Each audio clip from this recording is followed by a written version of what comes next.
gonna do this right here. You know what I mean? What's good, YouTube, man? It's your boy, J Willie Silly, man, aka Mr. Take It Easy for you in the life easy. But make sure you follow my Instagram and Twitch in the description down below. Everything you need to know about your boy Jay is in the description down below. You know what I mean? So look, this right here, you know what I mean? Hope bro is okay. Bro, this man literally tore his ACL. You know what I mean? I think he was doing, like, y'all know how in the halftime show, you know what I mean, they be doing like shooting from half court. Basically, you know what I mean, like the fan can win some money off making the shot, right? This nigga tore his ACL. We got to see this. Tick, tack, go! This nigga tore his ACL trying to lay it up. Oh, dang! Bro tore his ACL. Oh, no! Hold on! Let's make sure my guy is good! Dang. Oh, man! Well, it's not really a fair game at this point. James! Nigga hurt his freaking ATL. And I said ATL. Nigga hurt his ACL, man. What the freak is wrong with this nigga? Nigga hurt his freaking ACL, man. You know what I mean? But hey, man, you know what I mean? I just had to show y'all that, you know, I'm gonna just keep it real with y'all, man. That nigga freaking was tripping, you know what I'm saying? I mean, he wasn't tripping, but you know, that happened to him, so it's crazy what happened to him, you know what I'm saying? But we got how an NBA, what the frick is going on in my speech today, bro? You know what I'm saying? The frick is going on? You feel me? Golly, bro. How an NBA player who refused to pass destroyed his career. And I don't know who the freak this is about, you know what I mean, honestly, but you know, we just gonna check it out. Like I said, for all my NBA fans, if y'all do want to go watch all my NBA reactions, you know, so no body cam today. Can you please shut up 5-star? I appreciate you. You know what I mean? But does it look like we're doing body cam today? You know what I mean? What it look like we're doing right now? You know what I mean? So please shut up 5-star. You know what I mean? But yeah, like I was saying though, you know what I mean? For all my NBA fans, if you do want to go watch all my NBA reactions, man, it's in the playlist section over yonder, man. Who the most selfish player in the history of the NBA is, you will often get just one answer: Ricky Davis. Frick is this? To pass, purposefully missed a shot on his own hoop to improve his stats, and even got traded away from the Cleveland Cavaliers. I don't even know who this is. You know what I mean? I'm gonna keep it real with you. I don't know who the freak this is. You know, do y'all know who the freak this is? You know what I mean? Ricky Davis wasn't helping rookie LeBron James. Ricky Davis averaged 15 points per game. See, that's the problem with y'all new stars. That's the problem with y'all new people. Y'all thinking, oh, you have to be the most, I have to be the player that average the most points. See, how you stay in the league, bro, isn't about how many points you average. Everybody not going to be a Luka Doncic. Everybody not going to be an SGA. Everybody not going to be a Jokic. You know what I mean? Everybody not going to be a Jason Tatum. Everybody not going to be a LeBron. Everybody not going to be a Steph Curry. Nigga, you better learn how to play your freaking role, nigga, or you're going to be out the freaking NBA. You know what I mean?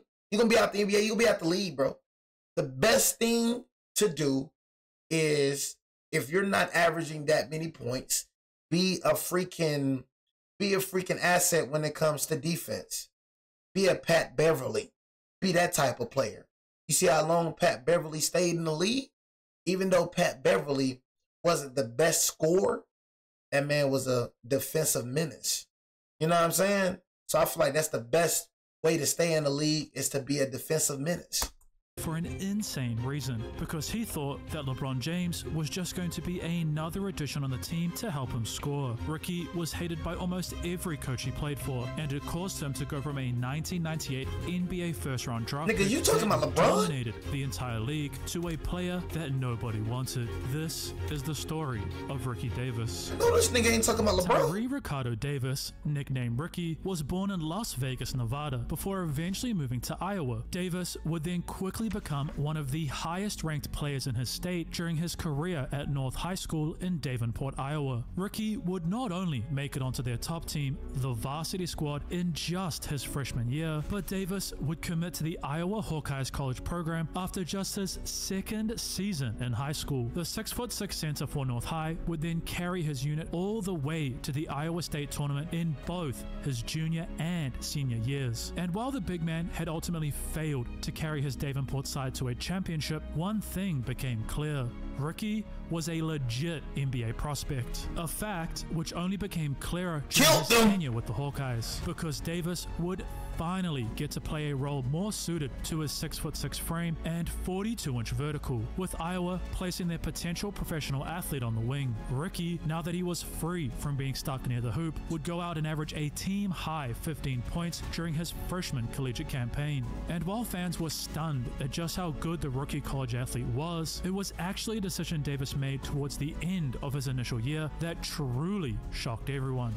The Iowa native had decided to forego the remainder of his collegiate career and enter his name into the NBA draft. However, while Ricky and those around him believed in his talent, NBA scouts such as Marty Blake felt that Davis entering his name into the 1998 NBA draft was a joke, believing that the Hawkeye star, who just 12 months ago was playing center on his North High School squad, was nowhere near ready for the big leagues. With the 21st pick in the 1998 NBA draft, the Charlotte Hornets select Ricky Davis from the University of Iowa. He went first round. Upon his arrival into the NBA at just 19 years old, Ricky was struggling to adapt. Charlotte Hornets head coach Paul Silas had little to no interest in playing his 21st draft selection, mainly thanks to the current talent on his Charlotte side. Combine this, I don't know none of them niggas, bro. First draft selection, mainly thanks to the current talent. Who the freak is this? On his Charlotte Who the freak is this? side. Who the freak is these niggas? Like, I'm like, and you know, like, am I tripping? Who the freak is? I don't even know who the freak this is. Combine this with Davis's interest in trying to play the way he See that nigga? knew, They don't know that which was nigga? free and without structure, the now ex-Hawkeye was beginning to feel lost in the professional world. However, the player who was starting over the Hornets rookie, Bobby Phills, an individual who had worked his way from being picked near the bottom of the 1991 draft to playing on multiple minor league teams to then making it onto the Cleveland Cavaliers and eventually finding himself a starting shooting guard role on the Hornets, would begin to mentor the young Ricky. Bobby, You ain't first, you're last. I had to do that. I'm really sorry. Ricky Bobby is my favorite. Was one of the most beloved players in the league. Well, I think that Bobby Phills was one of our really outstanding citizens in the town. And would not only provide his youngster... See, that's one thing about me when it comes to, I don't know, it's like taking me under your wing. You know what I mean? Bobby Phills. No discredit to Bobby Phills, but you know, I will let somebody like LeBron James mentor me, Kobe Bryant mentor me. I'm not letting no nigga like Bobby Phills mentor me, nigga. Nigga, I have the potential of being better than you.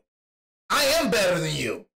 You know what I mean? That's how I look at a nigga like Bobby Phills. See a nigga like LeBron coming to LeBron can tell me everything. Hey, bro, hey, yo.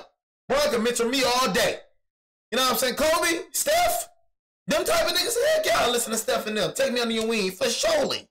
But Bobby Phills? Nigga, you don't get out my face? All right, nigga, get the freak out my face now, nigga. You know what I mean? I ain't finna listen to them niggas named Bobby Phills, nigga. Because I have the potential of being better than you, nigga. You ain't no all-time great, nigga. Why the freak am I listening to you for? With on-the-court guidance, but also off-the-court advice. Direction which all led up to one of the most shocking performances of Ricky's young career. May 5th, 1999, Davis would finally get the opportunity he had been working for his whole life, as Coach Silas allowed his rookie to play for a massive 40 minutes, a chance that Ricky ran with. Davis has got a dozen here in the first half. The Iowa standout would begin to highlight the raw talent that caused the Hornets to take a chance on the 19-year-old. Okay. Davis was rising up. Oh, Ricky for vicious Davis, Ricky dunks, Bobby. Pretty Ricky, what they call him. showcasing his silky smooth jump shot both in transition To the head to Davis. Davis has been shooting like Okay, Ricky and even Davis. Charlotte's offensive plays. What the freak going on with the screen right now? What's up? Davis. Go Tom! as well as knocking down both free throws late. And this one. See, that's why some niggas can't do good. See, that's why some niggas just can't do good. Some niggas God just can't bless. Right when this nigga start going off a little bit, this nigga refused to pass the ball. And that led him to destroying his career. That nigga do good one NBA game. I wanna be like Mike. That nigga start acting like Michael Jordan. You know what I mean? That's why some niggas just can't do good in life, because once you do good in life, you ain't humble no more. You start thinking you this nigga, you ain't. So right when bro had so basically right after bro had this game, bro refused to pass the ball. Bro thought he was MJ. Some niggas just can't do good in life. A solid final victory for the Hornets. Yet one thing was becoming very clear about Ricky Davis. 12 here in the second quarter, and here comes another three on Look out. And Davis looks to take it all the way himself when he had two men open. Gets it back again and finishes. But during the following 1999-2000 season, Ricky, thanks to his dominant performance in his rookie year, was receiving increased minutes from Coach Silas, allowing the now sophomore Hornet to put up multiple double-digit nights from the bench. However, on January 12th, 2000, Davis's world would flip upside down. Before 11 o'clock this morning, 30-year-old Bobby Ray Fields died in a three-car... Dang. For real, though? Dang, never heard about this, bro. Sorry, Bobby Fields, but I still, I look at Ernie. But dang, Fields, I'm sorry, bro. I ain't know that, but I still meant what I said in the beginning for sure. I'm not taking no mentor, and you know, still meant that for sure. I ain't gonna lie, but dang, man, shout out, bro, long love, bro, though. Dang, man, crazy. However, on January 12th, 2000, Davis's world would flip upside down. Before 11 o'clock this morning, 30-year-old Bobby Ray Fields died in a three-car collision about the 1500 block of West Highville Road. Initial indications are that Mr. Fields was traveling at a very high rate of speed. His 1997 Porsche went out of control, crossed into the westbound lanes, and was struck in the driver's door area by another vehicle. The man who was molding Charlotte's young and talented shooting guard had tragically lost his life.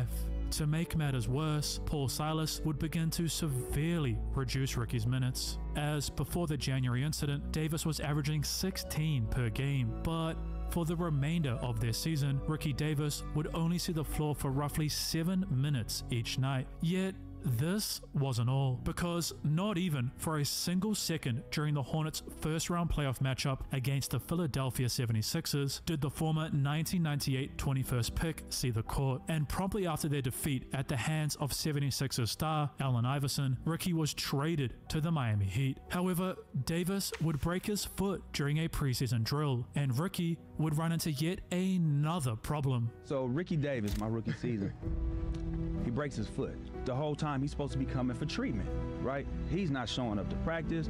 He's not showing up before the games. He's just staying at home, right? And every day he's getting fined. He has no idea. So we're coming from a road game, and as we're going, he's like, hey guys. Playing with Pat Riley like that? You should already know not to play with Pat Riley like that. Pat Riley ain't going for nothing. Shout out to Eddie House, though. You know what I mean? But this nigga tripping. You feel me? I realized, bro, you know, somebody close to you done died, bro. But one thing, like I said, my cousin died, bro. I told y'all that, bro. So for me, bro, my cousin died, not finna stop me from progressing in life. You know what I mean? So that's no excuse, bro. You know what I mean? So I realized, bro, some people handle with stuff well, but it's just crazy to me that when stuff bad stuff happen in people's lives, people just give up, bro. You know what I mean? Just say F it, right? You know what I mean? Because clear as day, before bro died, bro was averaging like, what, 16 points a game. He was getting minutes for surely. After he died, nigga, you know, wasn't seeing the floor. Bro got traded to the Heat. Nigga broke his foot. Nigga missing practices. Nigga missing games. You know what I'm saying? You can't let death slow you down, bro, because they're not coming back. You know what I'm saying? Cry. I get it, bro, but move on with your life, bro. Death is a part of life. Death has been a part of life, bro, since the beginning of time. You know what I mean? People been dying, bro. You're going to die. It is what it is. You know what I mean? But for the think I'm finna mess up my life, think I'm finna just put my life on hold because of what happened? Yeah, right there. That's not happening right there. I don't give a dang. My mama died. You know what I'm saying? My mama died. My dad died. I will grieve. I will cry. and I'm finna get up and continue working, bro. You know what I mean? Because Tom not finna wait for nobody. No idea. So we're coming from a road game, and as we're going, he's like, hey guys, we're gonna take a little detour. We was like, oh, okay. He was like, we land, we don't know where we're going. So we get off, we're on the bus. We're in Atlantic City, right? So when we get off the bus, Ron Cope was the trainer. He's sitting there with an envelope. Here guys, compliments of Ricky Davis. Everybody on the team got like $1,000 compliment of Ricky Davis. Was Ricky there at that point? No. Had no idea. So he still didn't know how He didn't know until we got back. We was like, man, we was just in Atlantic City on you, man. You should have seen the big suites we was staying in. We all had big suites. So nigga, your fine was so large that nigga was eating off your fines. While Davis would eventually return, he only appeared in 7 games for the Heat and continued to produce the same measly numbers that he did during his tenure in Charlotte. The ex-Hornet would then once again be moved, this time to the Cleveland Cavaliers, where many thought the Iowa native's career would be coming to an end. Yet, the Cleveland Cavaliers head coach, John Lucas, a former #1 draft pick in the NBA, would begin to take a liking to Ricky, not seeing the image of selfishness that had been etched into Paul Silas's head, but rather his potential. Coach Lucas would no longer have Davis rotting away on the bench. No, John would play his talented guard for an average of 20 minutes per game, allowing Ricky to average 8.6 points on 8 shot attempts per contest. However, on February 2nd, 2001, everything began to change for the former first-round pick, as in a regular season matchup against the Detroit Pistons, Ricky began to heat up, slowly pouring in bucket after bucket, ending his night with an incredible 28 points. Therefore, John Lucas understood that his young shooting guard was much more than just potential, and in fact, he was ready for a much larger role. So, Ricky's minutes were increased from just 20 per game to 28.1, and his scoring average would follow, skyrocketing to 15.1 points per game. Yet, the fortunate news didn't end here for the ex-Heat guard, because Lamont Murray, the Cavs starting shooting guard, would suffer a minor injury, an incident which thrusted his backup into Cleveland's starting lineup. Murray's absence would allow Ricky to fully showcase just how talented he was, as Davis would drop a brand new career high of 35 points against the defending NBA champions, the Los Angeles Lakers. But when Lamont returned, his backup's confidence was already sky high, allowing Ricky to drop 32 points against the Indiana Pacers. Ricky's insane career-saving games to round out his initial season with the Cavaliers would see the former high school big man sign his first legit NBA contract, inking a 6-year, $34 million deal with Cleveland.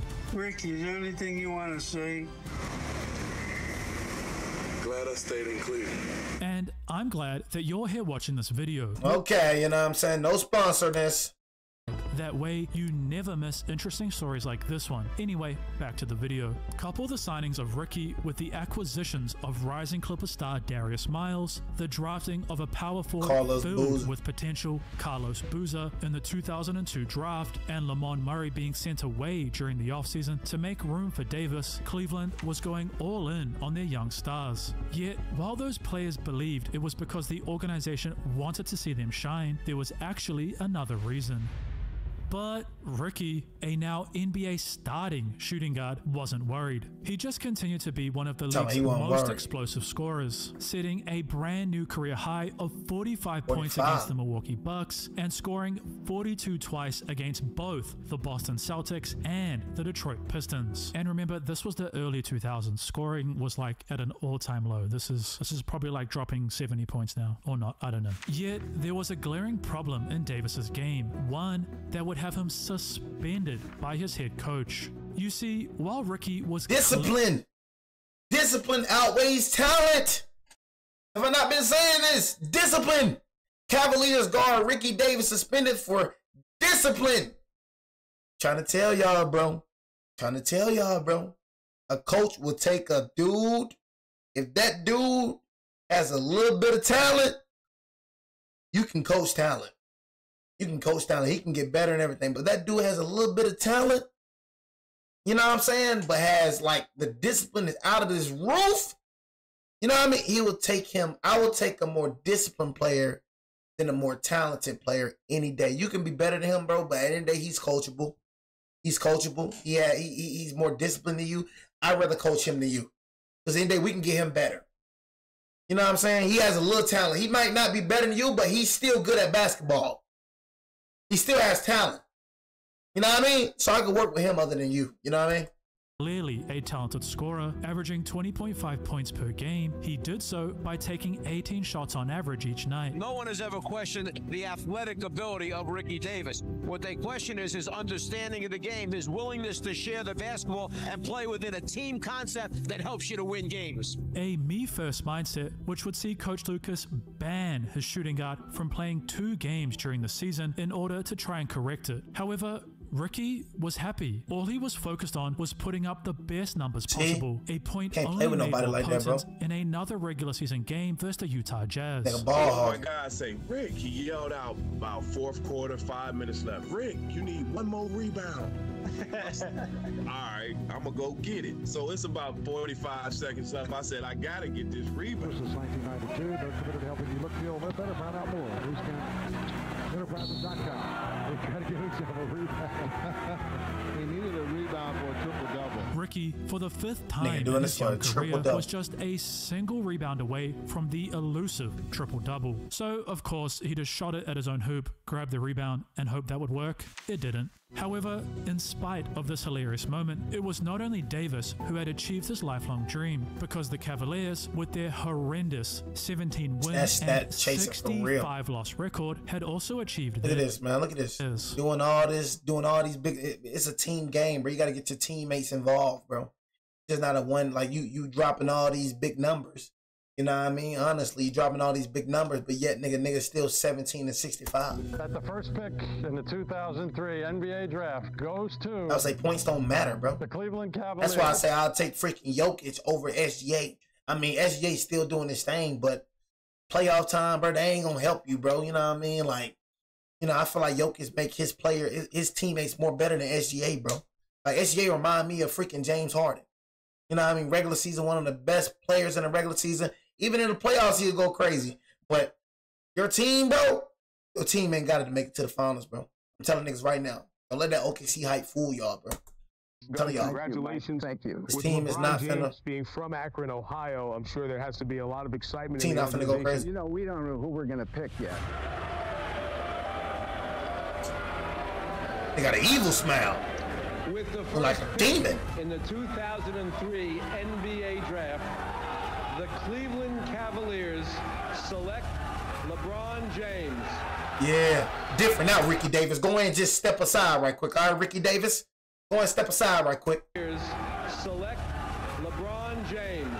Couldn't even take care of LeBron.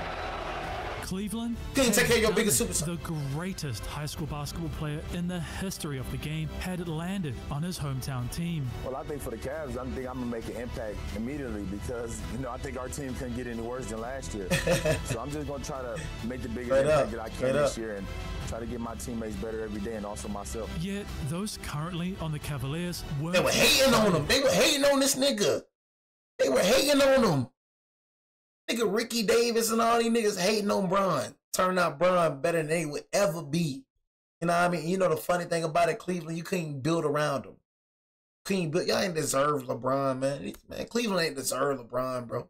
I know Bron was happy because, you know, I'm like, dang, I can stay home. Nigga from Akron, Ohio, I can stay home. You know what I mean? That's every nigga dream. Dang, I can play.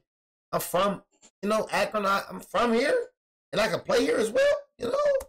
It's better every day and also myself. Yet it's every nigga dream. Currently on the Cavaliers weren't too excited about playing with the #1 pick. We have better players than him in his position already on our team, bro. Carlos Boozer. We have better players. You hear this nigga? Carlos, you I don't like hating niggas. I don't like that junk. I think a hater. You know what I mean? Carlos Boozer, how you feel now? You feel the same way now, Carlos Boozer? You know what I'm saying? You don't have better players on your team now. You don't. Hating nigga be haters, what? Goofy. About playing with the #1 pick. We have better players than him in his position already on our team, bro. His potential is... Shut up, nigga. The sky's the limit. I ain't trying to hear that, bro. I don't like when niggas be trying to say his potential is they be hating first and then they try to back it up with making it seem like they really messing with a nigga for real. Man, nigga, bro, go ahead and just stop all that. know what I mean? Nigga don't care about his potential. Sky through the roof. Nigga, shut your hating self up, nigga. You know what I mean? Nigga ain't got time for that. Nigga be hating, then nigga try to, you know what I mean, add a little salt on it. You know what I'm saying? His potential is Scott. Nigga, shut your little hating self up, nigga. You know what I mean? Nigga suck, nigga. Nigga suck. Y'all nigga just finished 17-65. Nigga came around and turned y'all freaking organization around. You better put that ball in that nigga hands. Already on our Carlos Boozer. His potential is probably the sky's the limit for him, though. I don't think you can really just bring a high school player in and really just think your team gonna really turn around like that. If he come, you know what I'm saying, he can just hop on our bandwagon. He said hop on the bandwagon. Who the freak is you, bro? Why you nigga be hating, bro? Man, cause that nigga get all the attention. Who is you? That's why I be trying to tell y'all, bro. Bron been getting hated like this his whole career, bro. It's not new to this nigga. How niggas be hating on him now? But they been hating on this nigga. This bitch, nigga. Name one player in the NBA where his own teammates hate on him. You would think a nigga would be happy. And they getting LeBron James. These niggas hating. But they been hating on this nigga, bro. This nigga been getting hated, bro. Since the beginning of the time. I don't even know who the freak this nigga is. If I seen this nigga today at Walmart, I don't know who the freak this nigga is. Just bring a high school player in and really just think your team gonna really turn around like that. But it did. You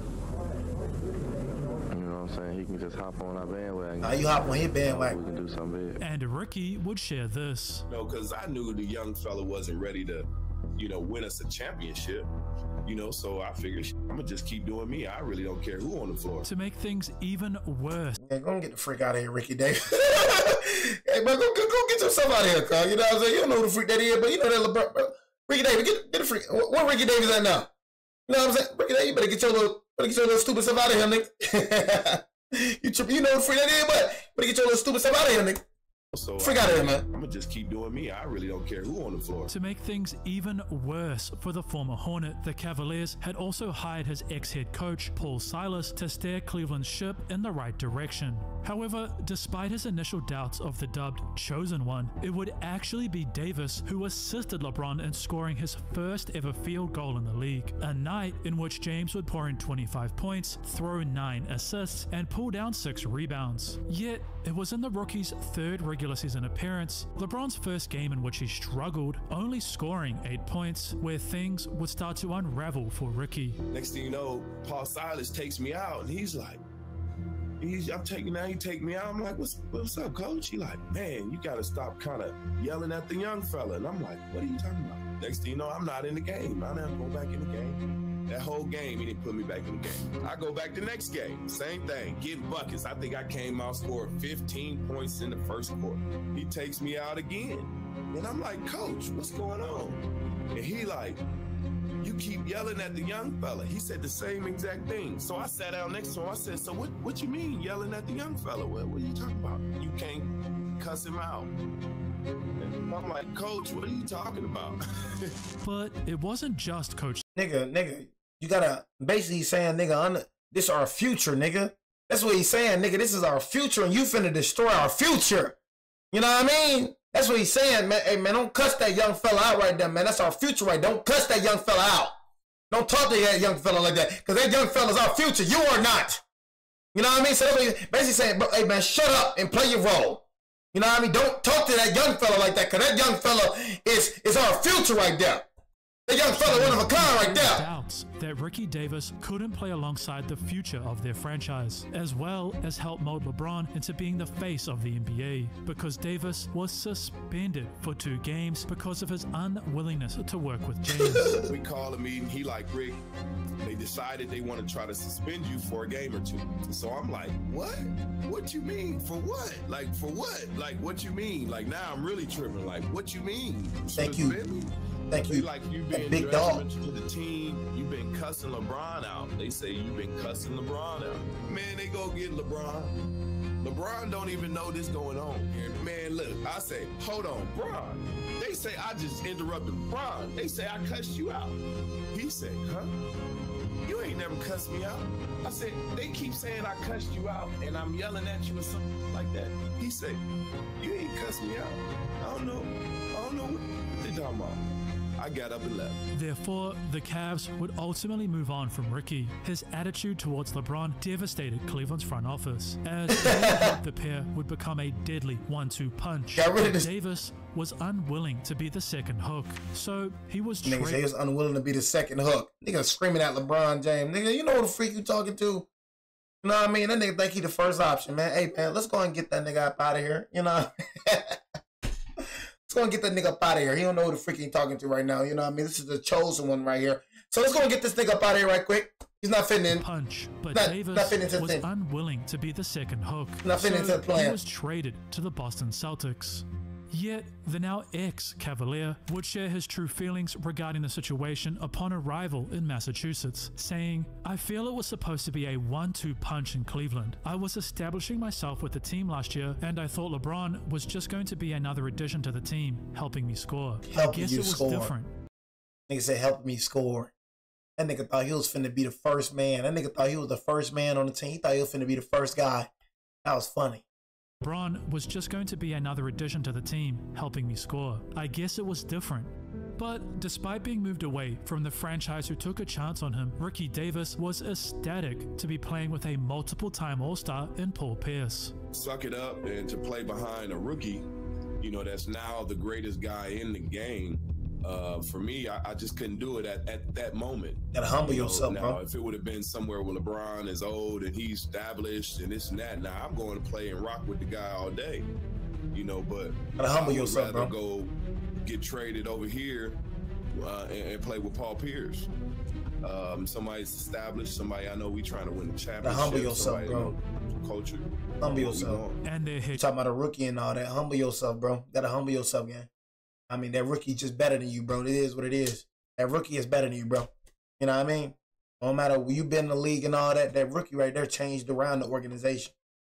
And one of those 16 and 65 with that rookie right there, bro. So it's just about being humble, bro. You know what I'm saying? It's about playing your role. If you would have played your role, bro, and just been humble, bro, you know what I mean? You would have probably still been on the Cleveland Cavaliers. You probably would have been a great one. You know what I mean? No telling, bro. You and Brown probably would have made some shake.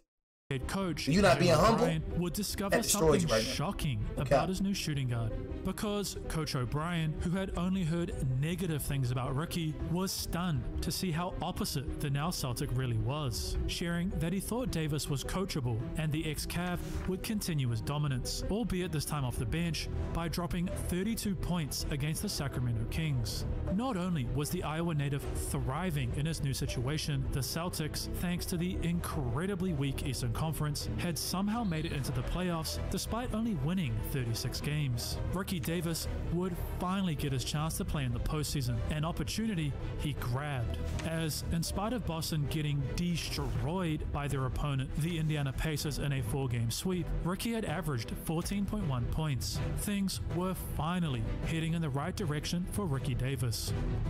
Doc Rivers, the former head coach of the Orlando Magic, who had been fired after a start to the 2003-2004 season, was brought in by new team president Danny Ainge in order to lead the Celtics to new heights in the 2004-2005 season. Rivers' hiring, combined with the signing of veteran point guard Gary Payton, who had been to the NBA Finals in 1996, plus the work ethic and coachability of Ricky. I think we got a feel on, what he wants and what he wants us to do. So, guys, just go out there and play hard and execute everything he wants to be executed.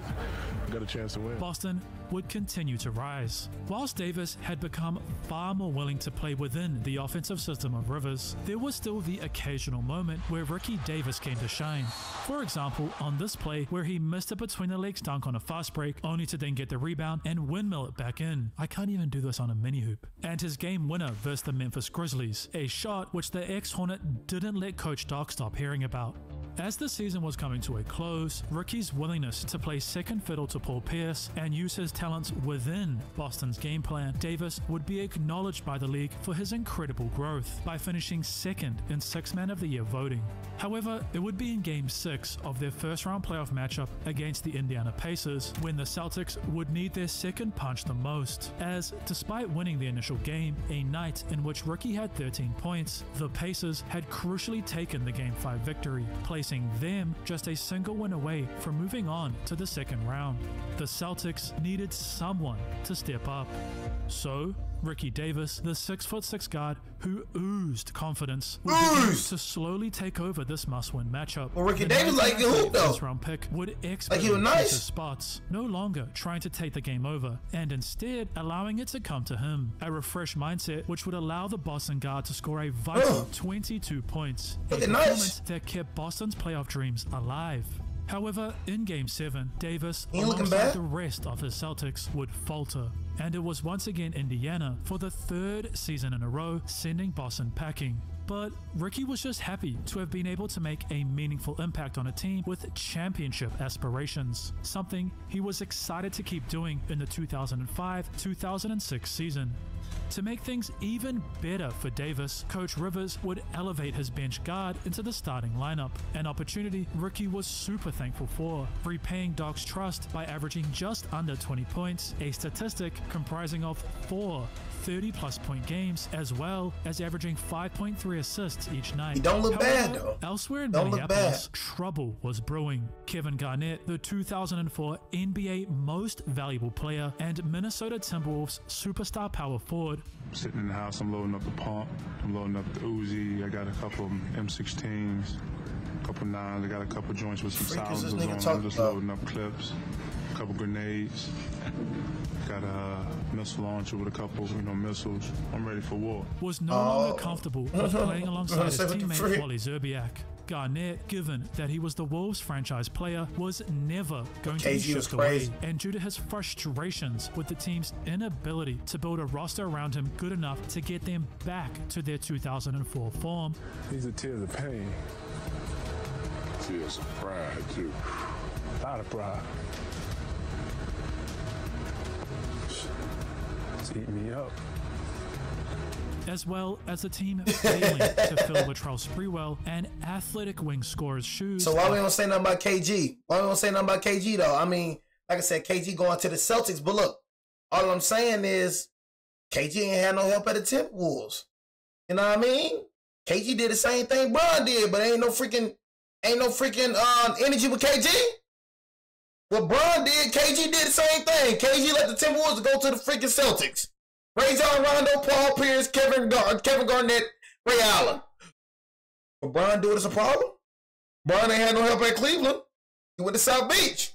You see what I'm saying? You see what I be saying, bro? KG do it is cool though, but Bron do it is super team.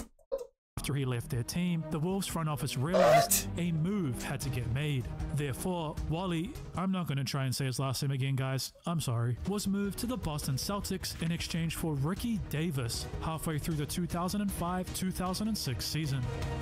While most would be upset with this sudden change, the now ex-Celtic was excited to play alongside someone of Garnett's caliber, and it was KG who made him understand something about himself. I thought I was working hard till I met KG, and when I met KG, my work ethic just went out the roof. But while Ricky had been moved to Boston to help bring more scoring, this trade to Minnesota was simply done to keep their superstar happy, and the Wolves' lackluster season only continued. Combine the team's struggles with Davis's numbers decreasing, mainly due to playing in a different offensive system focused on playing slower and through the dominant Garnett, Minnesota would yet again fail to come close to the postseason. However, Ricky, yet again, was just happy to still have an NBA contract and to be playing the sport he loved. In fact, during the following 2006-2007 season, the athletic guard would begin to fall in love with the city of Minnesota and relish his role in spite of playing on a losing team. Davis would average 17 points, 4.8 assists, and shoot just shy of 40% from 3, averages that were bolstered by an insane performance against the Orlando Magic. The Iowa native would not Ricky only Davis score low-key had a bad chat. That boy low-key had a freaking bad. In a row, and the last 3 were the game-winning bucket. For a moment, Ricky playing catch with KG. Davis for 3. He's got it. Ricky Davis. Yet Minneapolis' NBA franchise Ricky just don't know his freaking role. One of the worst in the league, only winning 32 games whilst losing 50. Therefore, the Wolves would decide to blow their roster up. Kevin Garnett was sent to the Boston Celtics and Ricky Davis back to the Miami Heat. Regretful for the way he had treated the 21-year-old Davis during his initial tenure with the team, Pat Riley was excited to see his former player return to the franchise, and Ricky was ecstatic to yet again be playing with not just one, but Dwayne two Wade! 2006 NBA championship winning Dwayne Wade and Shaquille O'Neal. In order to make up for his mistakes, Riley, who was now the team's head coach, took an immediate liking to his new guard. It's great. You know, once you're around him, you wouldn't want to leave. He understands the game, he teaches the game, and he breaks it down to the perspective to where you don't get lost and you understand what you're doing out there on the court. Coaching which would truly help Ricky to dominate within a team style of play, as Davis would shoot a very impressive 40% from three, an average made up from nights such as their matchup against the Washington Wizards, a contest in which the former Hawkeye would not only score 33 points, but also drop in a shocking 9 threes. Hey, honestly, pretty Davis like got feat bad, for the late bro. 2000s. But this wasn't all. I've never I've never, bro, honestly, bro, heard about Ricky Davis. I'm gonna keep it real with you, bro. Impressive feat for the late 2000s. But this wasn't all, because Davis was now understanding exactly when to utilize his God-given talent of being able to find the bottom of the net. Ricky would now sprinkle in isolations when needed, but never heard about this would nigga. do so by playing within Miami's game plan. Yet Ricky's rise was just about the only positive for the Heat. Firstly, their star power forward, Alonzo Mourning, would suffer a career-ending knee injury to start the season. Secondly, Dwayne Wade would not only miss the start of the year recovering from shoulder surgery, but also miss the end of the season to have surgery on his injured knee. And finally, but most damaging, was the failing relationship between Pat Riley and Shaquille O'Neal.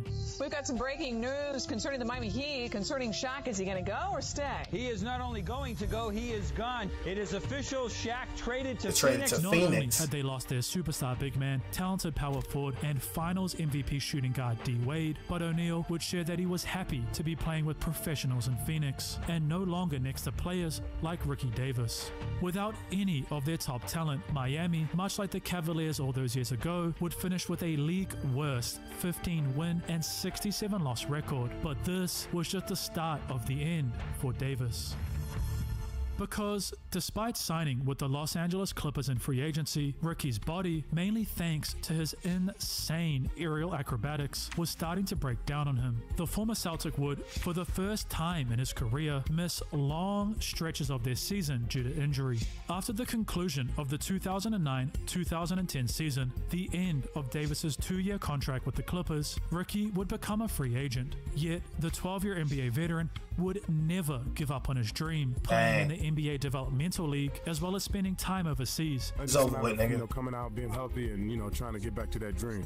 While Ricky would eventually prove to be a legit NBA-level shooting guard, someone who was not only capable of playing within a system, providing floor spacing for superstars, but being that second option next to someone like Paul Pierce or Kevin Garnett, one question will always remain, because LeBron, who managed to carry his Cavaliers to the 2007 NBA Finals, never truly had a legit second option. While he did pair well with players like Zydrunas Ilgauskas, defenses could simply hone in on the Ohio native in the playoffs, which meant that James had to leave for Miami in order to win his first championship in 2000. That's what he had to do. Had to leave Miami, just what KG did. KG left the Timberwolves to go to the freaking Celtics, bro. He had to leave Miami. He had to leave Cleveland to go to Miami, bro. 12. Therefore, many wonder, including myself, if Ricky had been willing to work with LeBron the same way he had with Paul Pierce, Kevin Garnett, and Dwayne Wade, would we be talking about Davis as an NBA championship winner? What do you think about that thought? Also, speaking of LeBron James, did you know that one of his teammates, Kyrie Irving, was the greatest ball handler in the history of the NBA? Still is. In fact, Kyrie is so elite at handling the basketball that it seems physically impossible that he would ever lose it. But how did Irving develop this unique skill? And what makes him such an elite dribbler? To find out, click the video on your screen. Oh, man, there we go right there, man. I appreciate everybody, man, for joining the stream, man. You know what I mean? I'm sorry if y'all joined late. Your boy Jay's been going freaking live on Twitch early, man. I'm gonna keep it real with you. I gotta do something at 6:30. 6:30. So, you know what I mean? I'm in the stream right here. It's almost a 3-hour stream though, so y'all can't be mad at your boy. Almost a 3-hour stream. You know what I'm saying? Honestly, and I appreciate everybody for joining the stream, man. Honestly, you know what I'm saying? If y'all did join late, every video will be transferred to YouTube as well. So make sure you hit the subscribe button, turn the bell like a video. It's your boy J, man. Boy J out, man.